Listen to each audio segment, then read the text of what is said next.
Hello everyone, I am Manisha. Welcome to our study. तो आज के लेक्चर में हम ये देखेंगे कि हम किस तरह से हिमाचल प्रदेश की हिस्ट्री को इंडियन हिस्ट्री के साथ में लिंक कर सकते हैं। देखिए, बहुत से बच्चे कहते हैं कि जो हिमाचल प्रदेश की हिस्ट्री है वो थोड़ी सी टफ़ है। देखिए, ये टफ़ इसलिए है क्योंकि ये हिस्ट्री अनएक्सप्लोर्ड है, इतनी ज़्यादा एक्सप्लोर नहीं की गई, इस पर रिसर्च कम हुई है। और दूसरी चीज़ कि अभी हम देखेंगे कि देखिए, हिमाचल प्रदेश की हिस्ट्री में जब भी हम इसे पढ़ते हैं तो इसमें क्या किया जाता है कि चीज़ों का डायरेक्ट मेंशन हमें बहुत बार मिलता है। डायरेक्टली हर चीज़ को मेंशन कर दिया जाता है। अभी इस पॉइंट पर मैं दोबारा आऊँगी कि डायरेक्ट मेंशन का क्या मतलब है, बट उससे पहले आपको एक चीज़ बताना चाहती हूँ कि मोस्टली बच्चों का ये कंसर्न रहता है कि जब हम इंडियन हिस्ट्री पढ़ते हैं तो उस समय हम कहाँ हैं या हिमाचली कहाँ है, ठीक है, या फिर हिमाचल में उस समय में क्या हो रहा था। हम देखते हैं कि ये एरिया जो है वो डायरेक्ट हमें बताया गया, डायरेक्ट मेंशन में हमें ये बताया जाता है कि इतना एरिया जो है वो हर्षवर्धन के टाइम पीरियड में इसके अंडर था। इतना एरिया आप देखते हो कि यहाँ पर हमें कुषाण कॉइन्स देखने को मिले, यहाँ पर ऐसा चीज़ है, ऐसा चीज़ है, या फिर अशोका स्तंभ है, ठीक है। तो ये चीज़ें कहीं ना कहीं पे डायरेक्ट मेंशन हमें दे दिया जाता है, हमें बता दिया गया सीधा का सीधा कि समुद्रगुप्त ने ये एरिया जो है वो कैप्चर किया हुआ था। तो कहीं ना कहीं यहाँ से हमें ये बात पता चलती है कि हिमाचल प्रदेश की हिस्ट्री जो है वो इतनी ज़्यादा अनएक्सप्लोर्ड है या फिर अनलिंक्ड है इंडियन हिस्ट्री के साथ में। क्यों? क्योंकि बच्चों को ये जो है वो क्रैम करना पड़ता है, तो इसलिए ये चीज़ें इस हिस्ट्री को जो है वो टफ बना देती हैं। अब देखिए, अगर आपने कुषाण एम्पायर के बारे में नहीं पढ़ा है, आपने हर्षवर्धन के बारे में नहीं पढ़ा, आपने मौर्यन नहीं पढ़े, आपने गुप्ताज नहीं पढ़े, आपने जनपद नहीं पढ़े, महाजनपद नहीं पढ़े, आप किस तरह से इसे लिंक कर पाओगे? ठीक, तो ये चीज़ कहीं ना कहीं हिमाचल प्रदेश की हिस्ट्री को टफ बना देती है। आपके लिए लेक्चर बहुत इंपॉर्टेंट रहने वाला है अगर आप हिस्ट्री ऑप्शनल के हैं। तो देखिए, आज हम जो है वो अभी लेक्चर स्टार्ट करने वाले हैं।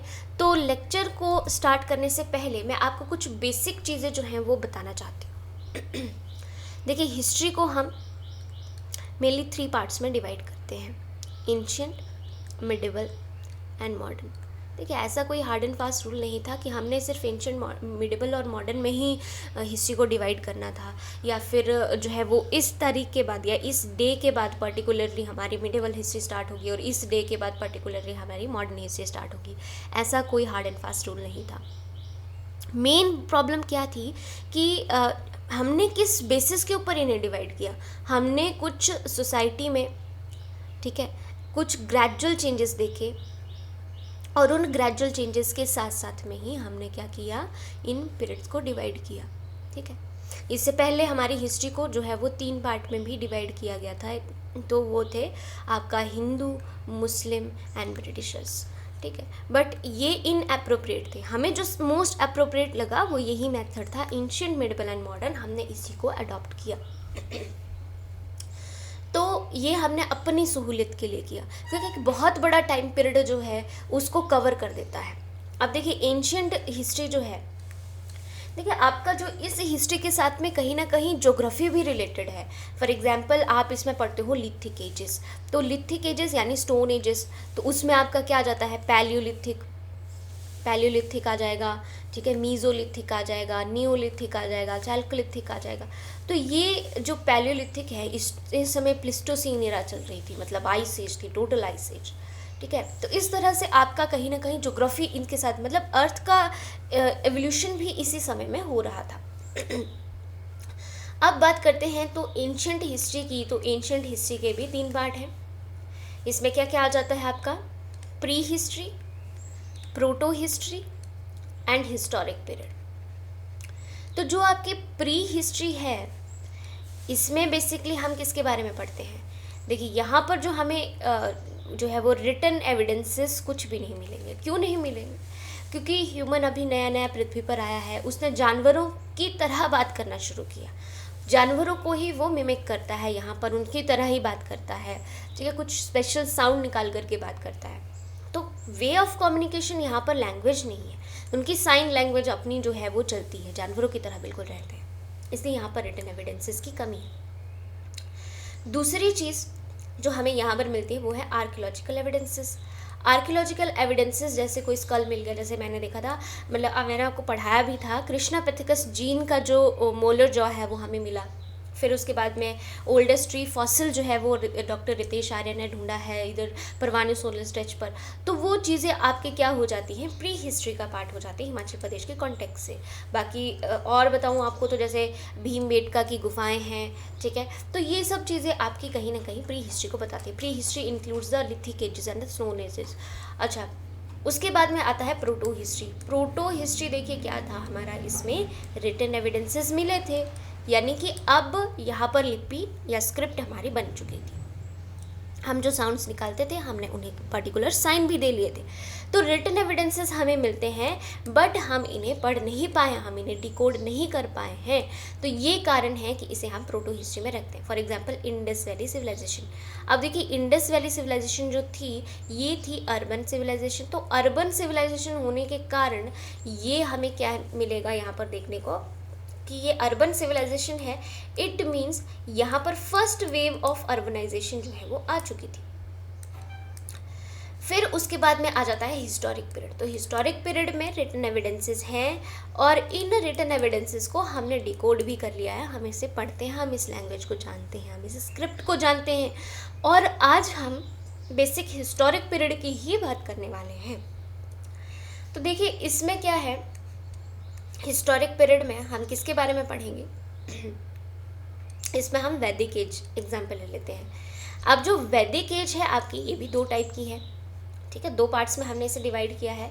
एक आ जाता है आपका ऋग वैदिक एज, दूसरा आ जाता है लेट वैदिक एज। तो जो ऋग वैदिक इरा थी ये चली है आपकी 1500 to 1000 BC तक और लेटर वैदिक 1000 to 500 BC तक। अब देखिए इस टाइम पीरियड में भी काफ़ी चेंजेस हमें देखने को मिले। तो ये कैसी सभ्यता यहाँ पर हमें देखने को मिली कि ग्रामीण थी, मतलब रूरल थी। तो यहाँ पर जो है अर्बन पहले आ चुकी, फिर उसके बाद रूरल सभ्यता जो है वो वैदिक आई। तो यहाँ पर हमें ये चीज़ देखने को मिलती है। दूसरी चीज़ हम क्या देखते हैं कि जो ऋग वैदिक एरा थी इसमें जो किंग हुआ करता था, देखिए ये आपके लिए बहुत बहुत इंपॉर्टेंट है कि इस टाइम पीरियड में जो किंग हुआ करता था ये कैसा हुआ करता था, इसके पास ज़्यादा पावर नहीं थी। ज़्यादा पावर किसके पास थी, जो है वो इसकी कंट्रोल करने वाली समितियों के पास थी। जैसे सभा और समिति जो है वो डिसीजन मेकिंग का काम करती थी, तो उनके पास में ज़्यादा पावर हुआ करती थी और डिसीजन जो है वो सर्वसहमति से लिया जाता था, यानी कि किंग की पावर कम थी। बट लेटर वैदिक एज में आते आते किंग जो है वो निरंकुश हो गए, उनकी पावर बहुत ज़्यादा इंक्रीज हो गई। अब देखिए क्या हो रहा है, बेसिकली हमने देखा लास्ट लेक्चर में कि जनपद्स बने, और जनपद्स कैसे बने, ये बने ट्राइब से। जो ट्राइब, देखिए ट्राइब हुआ करती थी, इन ट्राइब के बीच में क्या होता था, मावी या फिर मवाना, इनके बारे में हमने लास्ट लेक्चर में पढ़ा था। तो ये मावी या मवानस जो थे ये क्या करते थे, बेसिकली ये स्ट्रॉन्ग होते थे, तो ये हेड होते थे बेसिकली ट्राइब का। तो ये ट्राइब का हेड है। अब एक हेड जो है वो दूसरे हेड से फाइट करेगा, तो एक हेड दूसरे हेड से फाइट करेगा और अपने एरिया, अपने ट्राइबल एरिया का एक्सपेंशन करेगा। तो ये चीज़ जो है इस वजह से ये क्या हो गए, जनपद फॉर्म होना शुरू हो गए। अब जब जनपद बने तो एक जनपद का जो हेड होगा वो दूसरे जनपद के हेड से लड़ना शुरू कर देगा, एंड एज कंपेयर जो स्ट्रांग होगा वो जीतेगा और उसका एरिया मर्ज हो जाएगा। तो इस तरह से जो है वो बाद में महाजनपद बने। तो हम यहाँ पर जो है वो टोटल 16 महाजनपद हैं जिनका हमें मेंशन मिलता है और हम उनके बारे में जो है वो पढ़ेंगे। तो ये लेक्चर इस चीज़ के ऊपर बेस्ड आपका रहेगा। तो यहाँ पर हम देख सकते हैं कि हमारे पास जो महाजनपद हैं उनकी कुछ बेसिक स्ट्रैटेजिक्स या बेसिक कैरेक्टरिस्टिक्स आपकी रहेंगी। तो ये आपकी कौन सी एज है, प्री मॉडर्न एज है। अब देखिए इसको हमने क्या बोला, प्री मॉडर्न एज, क्यों, क्योंकि इसके बाद जो आपका सबसे बड़ा या सबसे पहला एम्पायर जो है वो इमर्ज होगा और वो होगा आपका मौर्यन एम्पायर।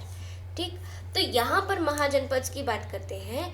तो जो महाजनपद से आप देखिए जो ट्राइबल लोग थे वो सेटल होना शुरू हो गए थे, सेटल डाउन। अब क्यों, क्योंकि यहाँ पर सिटीज़ इमर्ज होना शुरू हो गई। सिटीज़ क्यों बनी, क्योंकि आयरन जो है वो डिस्कवर कर लिया गया था, तो बिहार के एरिया में आयरन मिल गया था, तो उस कारण या फिर आपका जो उज्जैन वाला एरिया है वहाँ पर भी आयरन मिल गया। तो उस कारण से आयरन की डिस्कवरी के बाद में ज़्यादा जंगल कटने लगे। जब ज़्यादा जंगल कटेंगे तो एरिया जो रहने लायक है वो ज़्यादा हो जाएगा। अब रहने लायक एरिया ज़्यादा हो गया तो सिटीज़ इमर्ज होना शुरू हो गई। क्यों? क्योंकि व्यापार बढ़ने लगा। तो ऐसी चीज़ें हमें देखने को मिल रही है, यानी कि यहाँ पर ये आपकी सेकेंड वेव ऑफ अर्बनाइजेशन आ गई। ठीक है, तो ये चीज़ हमें यहाँ पर देखने को मिलती है। अब देखिए यहाँ पर एक वर्ड हमें मिलता है जो है द्विज। अब इस द्विज में कौन कौन आते हैं? ब्राह्मणास, क्षत्रियास एंड वैश्यास। देखिए ब्राह्मण और क्षत्रियास तो पहले ही सुप्रीम थे, हमने द्विज का पहले भी वर्णन किया गया है, आपने देखा था महाभारत में भी मेंशन है द्विज। तो अब यहाँ पर वैश्यास को भी इसमें डाल दिया गया। तो वैश्यास जो है ये क्यों यहाँ पर सुप्रीम होने लगे? इसका एक कारण था, और वो कारण ये था कि emergence of cities, discovery of iron, इसी से रिलेटेड है सारी चीज़ें। अब देख क्यों? क्योंकि आयरन के मिलने के बाद में जो वैश्यों का ट्रेड वगैरह था वो बढ़ गया, क्योंकि सिटीज़ इमर्ज हो गई, जो जितने भी टाइप के ट्रेड थे अब वो बढ़ने लगे।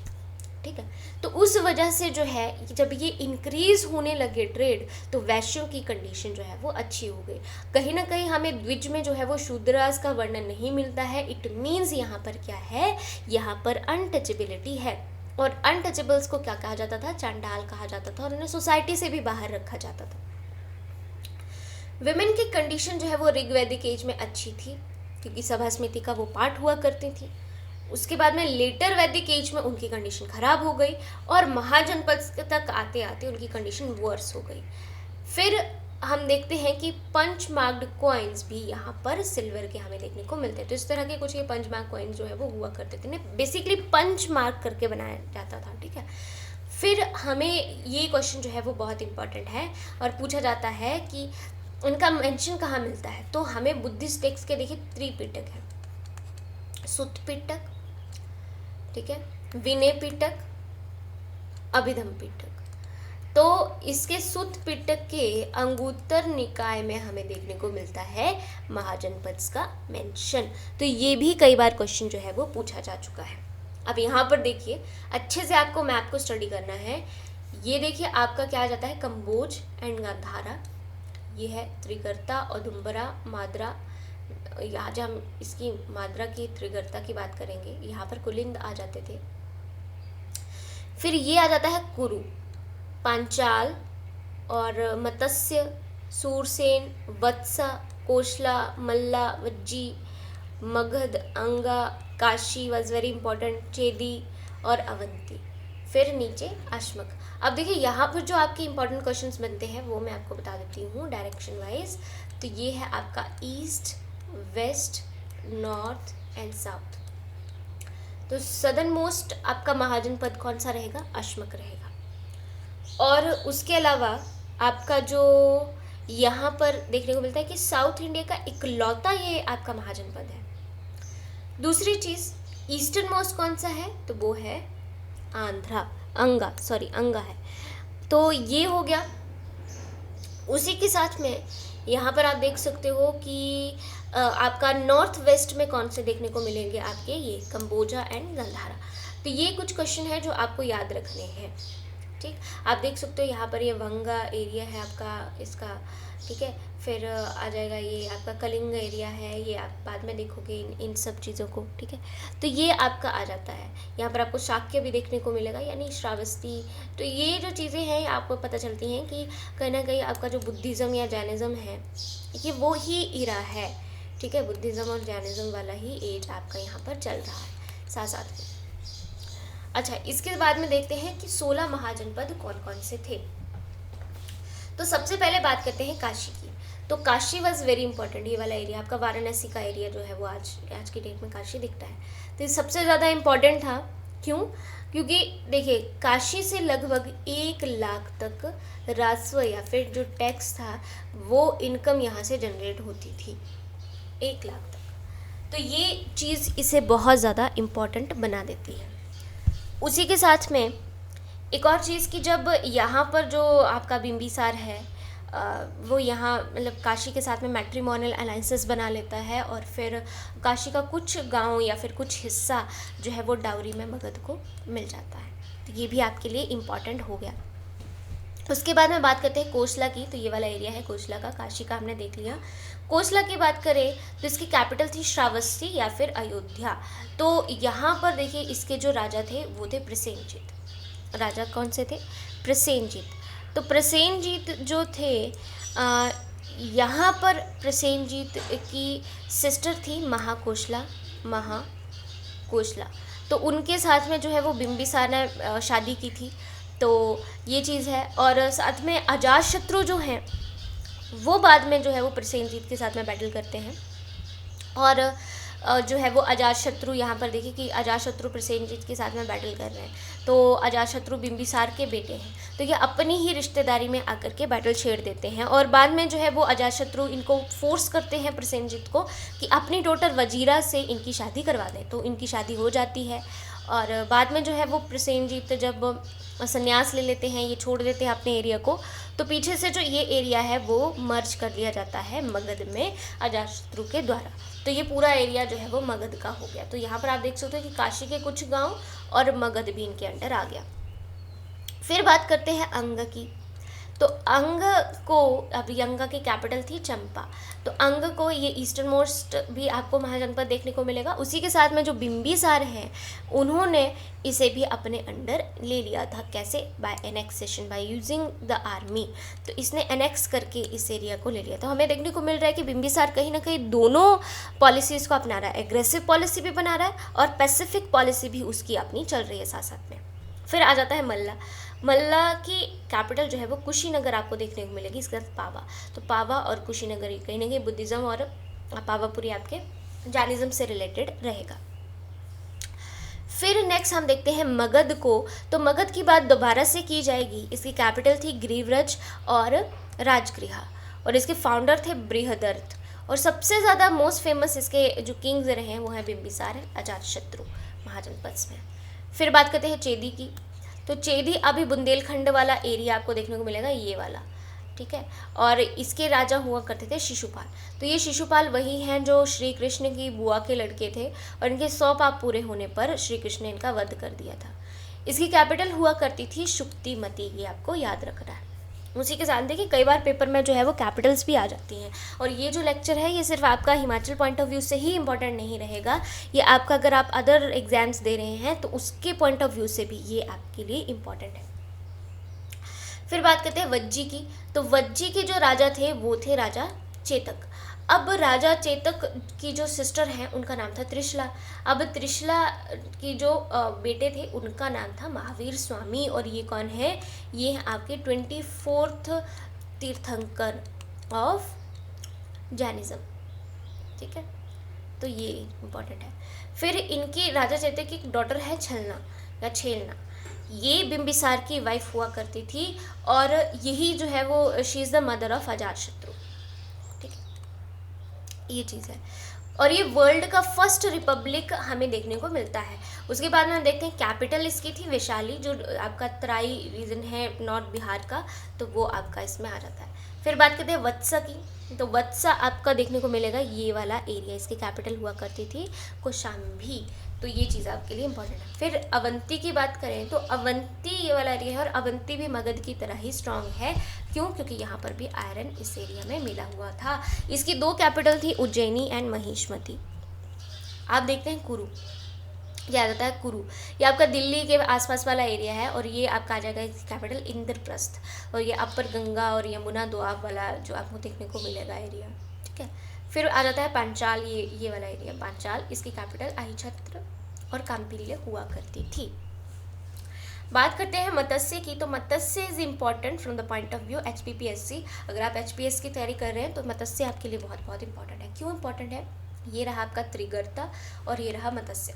देखिए जब आपका महाभारत का युद्ध हुआ तो त्रिगर्त और मत्स्य, क्योंकि ये नेबर्स हैं, तो इसलिए जो है वो त्रिगर्त के राजा मत्स्य पर अटैक करते हैं। क्यों? क्योंकि त्रिगर्त के राजा थे Susharmachand, he sided with the Kauravas and Matsya Raj sided with the Pandavas. अब क्यों? क्योंकि जो अर्जुना है, Arjuna annex the area of मत्स्य।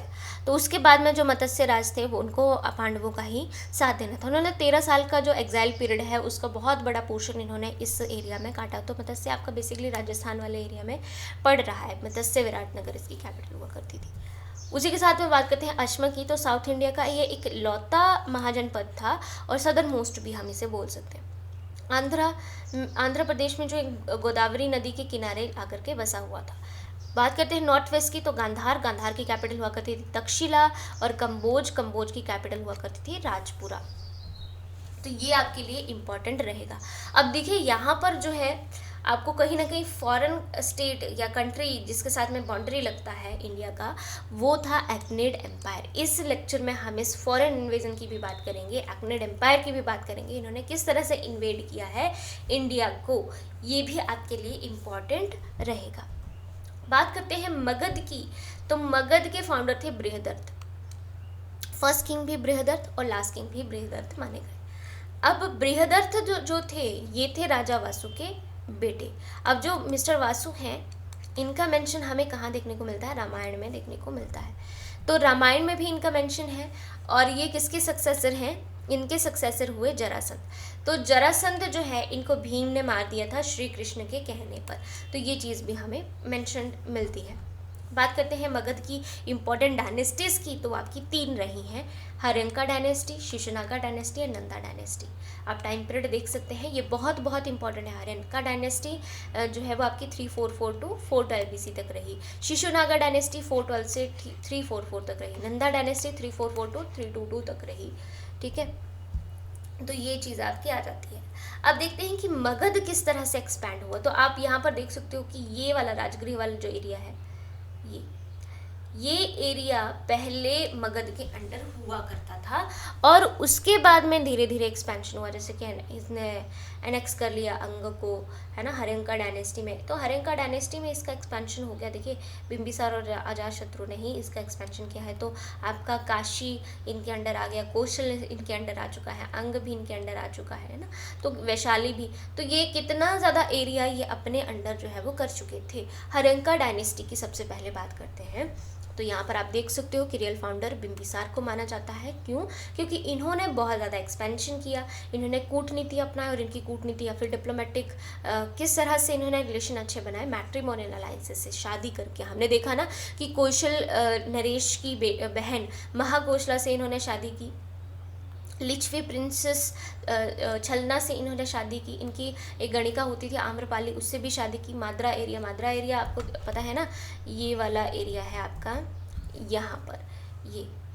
ये यहाँ के भी इन्होंने पंजाब या फिर आप देख सकते हो अदुम्बरा और त्रिगर्ता के पास का जो एरिया है माद्रा, वहाँ पर भी इन्होंने शादी की। तो मैट्रिमोनियल अलाइंसेस बना करके ही ये अपने रिलेशन अच्छे करते जा रहे हैं। क्योंकि मगध भी अभी इतना स्ट्रांग नहीं, बेशक यहाँ पर लोहा मिल गया है बट अभी उतना पावरफुल नहीं हुआ है।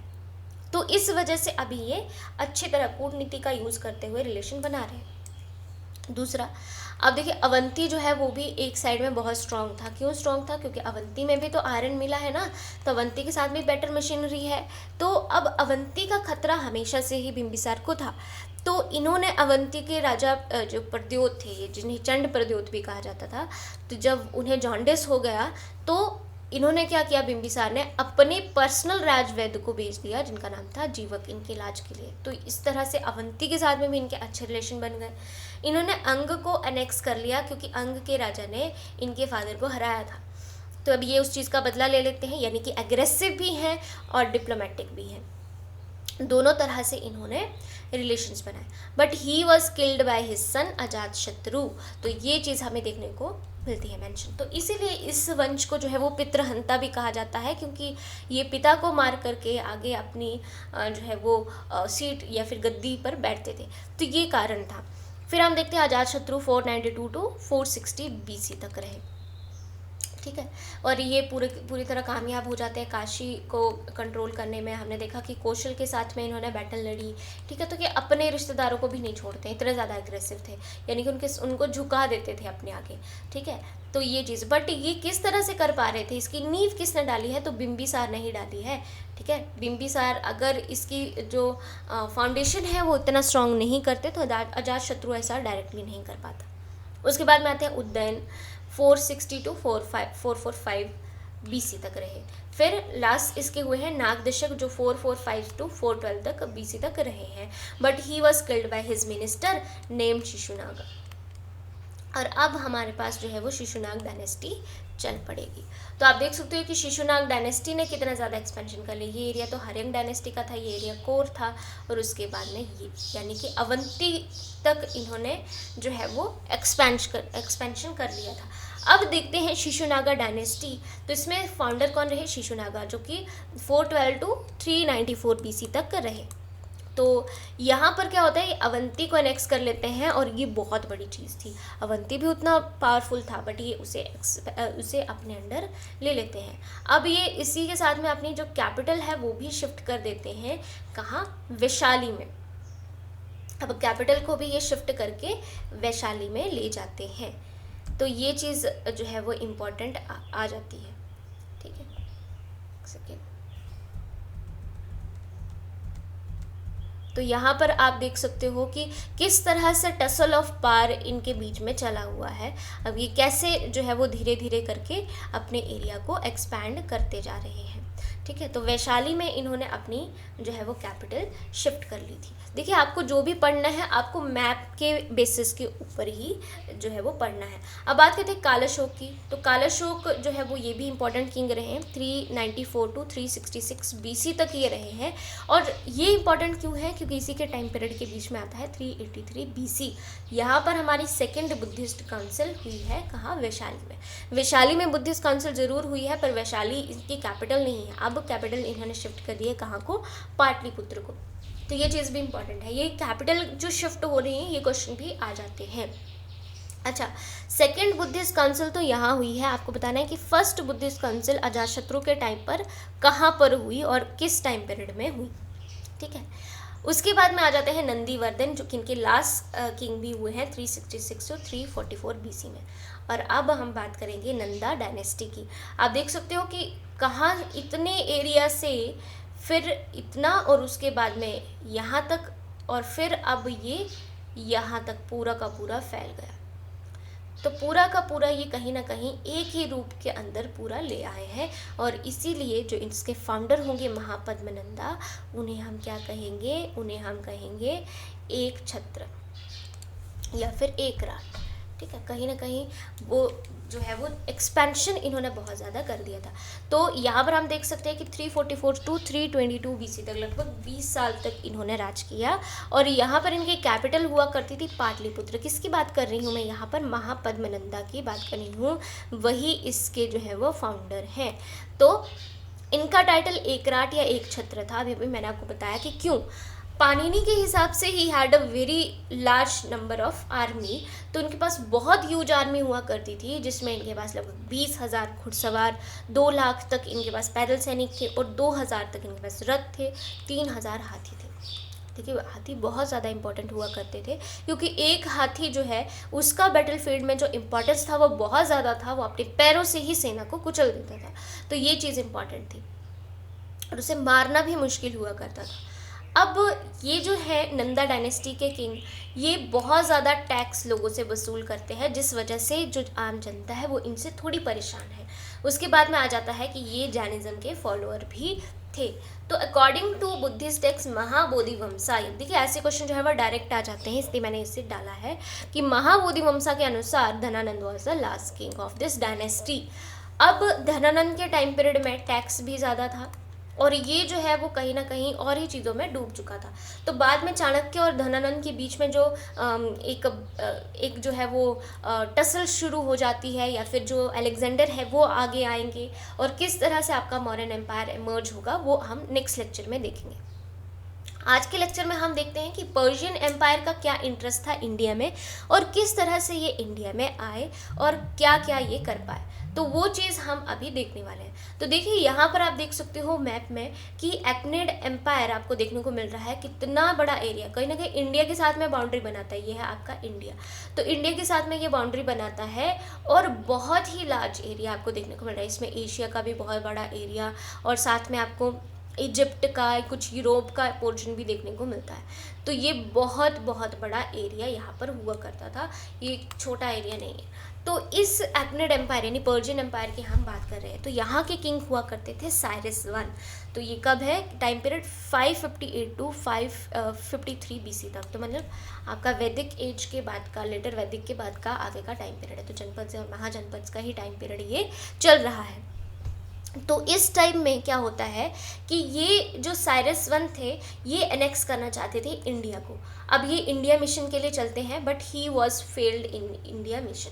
तो ये फेल हो जाते हैं इंडिया मिशन में, बट ये काबुल को एनेक्स कर लेते हैं। आप देखिए यहाँ पर जो इतने बड़े एरिया का स्वामी है वो इंडिया मिशन में फेल हो गया। मतलब इंडिया में कोई ना कोई किंग जो था वो बहुत ही ज़्यादा महान रहा होगा, बहुत ज़्यादा पावरफुल रहा होगा, बट हमें उसका मेंशन देखने को नहीं मिलता है।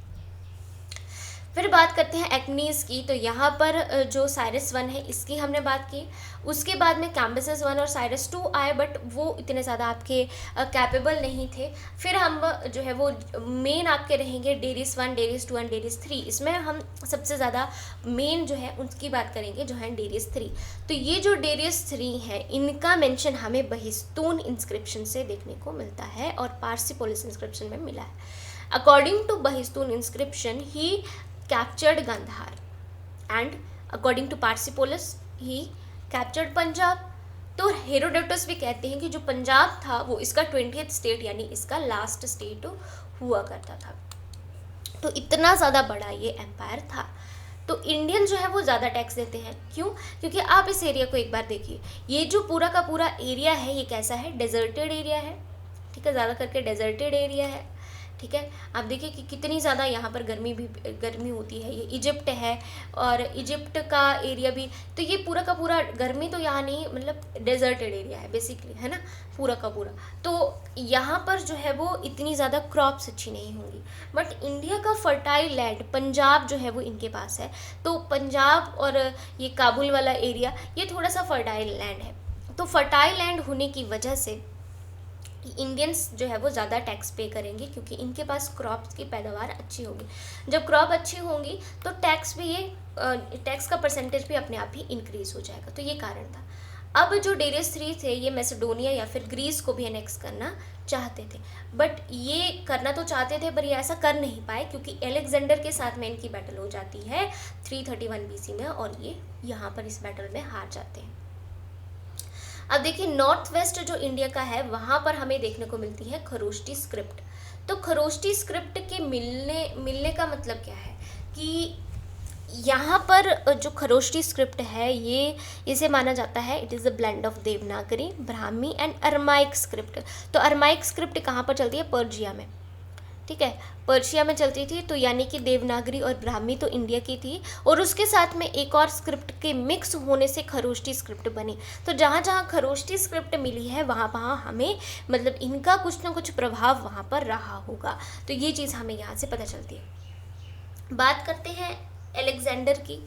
तो देखिए अब यहाँ पर हमने क्या देखा कि फॉरेन इन्वेजन में कि ये जो डेरियस थ्री थे वो कैप्चर करना चाहते थे इसके मैसेडोनिया को, बट अलेक्जेंडर उन्हें हरा देते हैं। तो ये मैसेडोनिया के किंग थे, ये फिलिप के बेटे हैं, राजा फिलिप के बेटे हैं। और उसी के साथ में हमें पता है कि ये अलेक्जेंडर जो थे वो एरिस्टोटल के शिष्य थे, उनके पिपल थे। तो यहाँ पर जो फिलिप है उनकी जब डेथ हो जाती है तो अलेक्जेंडर को राजगद्दी पर बिठा दिया जाता है। अब इनके पास भी बहुत बड़ी आर्मी है, लगभग 3000 इनके पास आर्मी मैन है, 50,000 हॉर्समैन है। तो इतनी बड़ी आर्मी होने के कारण अब क्योंकि अब ये डेरियस को भी हरा चुके हैं तो ये इनका बॉर्डर अब सीधा का सीधा इंडिया के साथ में लग रहा है। तो अब ये इंडिया को अटैक करेंगे।